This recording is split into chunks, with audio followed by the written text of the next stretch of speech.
I never paid much attention to the old clock in my hallway until it started ticking again last night. It was a relic from my grandmother, a piece of history that had remained silent for years. But now, each tick echoed through the hall, and with every chime, I felt an inexplicable unease. It was as if the clock had begun to measure not just time, but something far more sinister.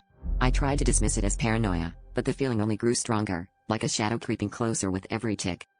The second night, the clock's chimes seemed to whisper to me, calling out in a language I couldn't understand, yet somehow recognized.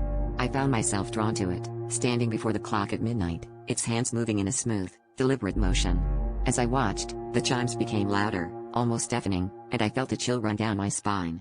The hallway stretched out, warping before my eyes, as if the clock was pulling me into another realm, a place where reality twisted and time was but an illusion. By the third night, I realized the clock had changed.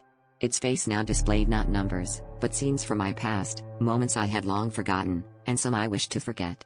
Each tick brought a new vision, revealing secrets I had buried deep within. My breaths became shallow as I saw faces of people I'd wronged, their eyes accusing, their mouths moving in silent condemnation. The clock was no longer just a timekeeper, it was a judge, jury, and executioner, and I was trapped in its relentless grasp.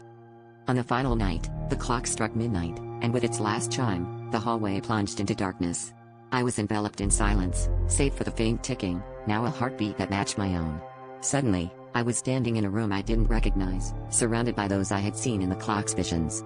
They reached out, their fingers cold as ice. Desperate, I turned to flee, but the hallway had vanished, replaced by an endless void.